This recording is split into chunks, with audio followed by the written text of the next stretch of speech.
Ceramic brake pads. These pads are made from a dense mix of ceramic fibers, bonded with filler materials and small traces of metal, giving them a smoother and quieter feel compared to older pad designs. They emerged in the late 1980s as manufacturers looked for a way to reduce brake dust and cut down on the harsh noise that older formulas were known for. Because of their fine composition, they tend to produce a lighter, almost invisible dust that rarely clings to wheels the way other pads do. Drivers who value a clean, quiet ride often gravitate toward this option, especially for daily commuting in city traffic. The trade-off is that they generally cost more, and under extremely high heat, they don't dissipate temperature quite as efficiently as some metallic alternatives. Semi-metallic brake pads. This type blends metal fibers, usually copper, steel, or iron, with other compounds to create a pad built for strength and heat resistance. It became popular during the 1970s as vehicles grew heavier and drivers needed something that could handle more aggressive stopping without breaking down quickly. The metal content helps pull heat away from the rotor faster, which becomes especially useful during long descents or repeated hard braking. However, that same metal content can make them noisier and slightly harsher on rotors over time. Many trucks and performance-oriented vehicles rely on this type because of how well it holds up under demanding conditions. Organic brake pads. Originally developed using materials like glass, rubber, and various fibers bonded together with resin, this type was among the earliest widely used pad formulas before metallic blends took over. They tend to offer a soft, gentle bite on the rotor, which many drivers find comfortable during ordinary daily driving. Because they lack the metal reinforcement found in other types, they wear down faster and generate more dust, though the dust itself is usually lighter in color. Their softer nature also means they're gentler on rotors, which can extend rotor life even if the pads themselves need replacing sooner.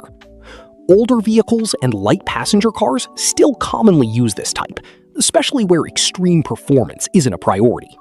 Low metallic NAO pads. This category blends a small percentage of metal, usually under 30%, into an otherwise non-asbestos organic base. Engineers introduced this format as a middle ground between the smoothness of organic pads and the heat management of metallic ones.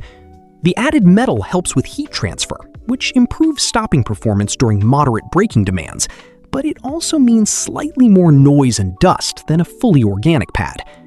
This type became especially common through the 1990s as manufacturers searched for pads that could satisfy both comfort and performance without leaning too far in either direction. Everyday sedans and crossovers often use this blend since it strikes a practical balance for most driving styles. Severe duty brake pads. Built specifically for heavy trucks, towing setups, and vehicles that experience frequent hard stops, this type uses a denser, more aggressive compound designed to survive extreme heat cycles.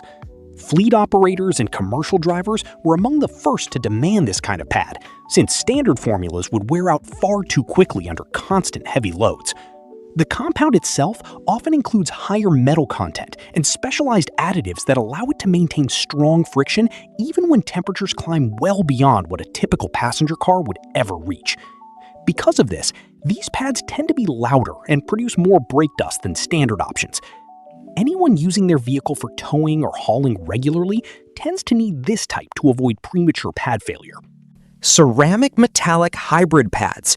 This newer category combines ceramic compounds with a moderate amount of metal fiber, aiming to capture the quiet performance of ceramic pads while adding some of the heat resistance found in metallic blends. Manufacturers developed this hybrid as drivers began wanting both comfort and stronger performance without switching pad types depending on the season or driving style. The metal content helps the pad handle spirited driving or occasional heavy braking, while the ceramic base keeps noise and dust to a minimum during normal commuting. It works well for drivers who want an all-around pad that doesn't demand major compromises.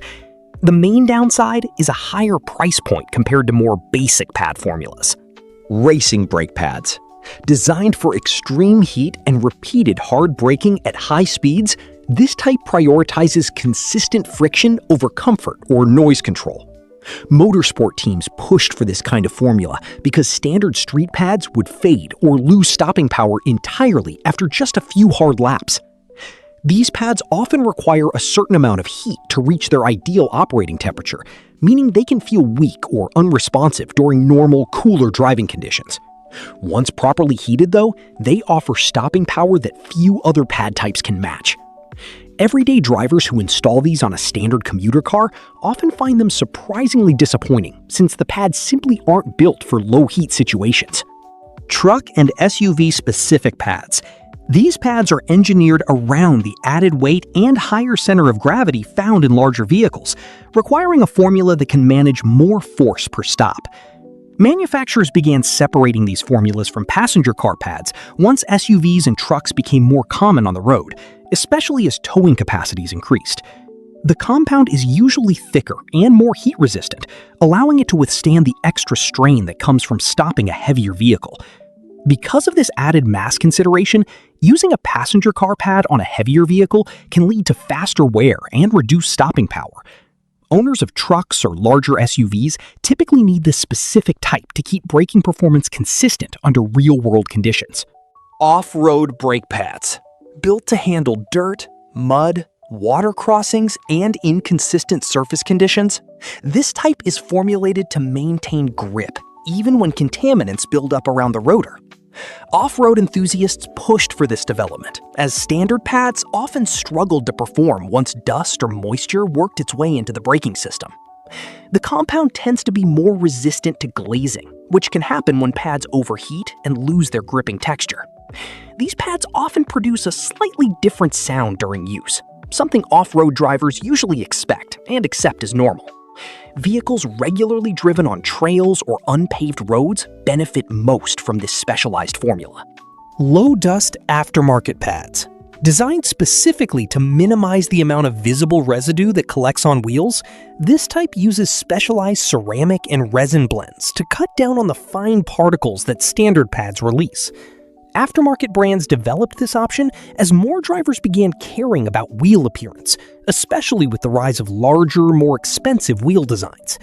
The formula focuses heavily on reducing particulate size rather than maximizing raw stopping power, which makes it a popular choice for daily drivers rather than performance vehicles.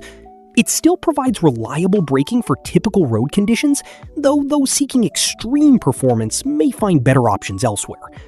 Drivers who prioritize a clean look between washes often choose this pad type specifically for its cosmetic benefits.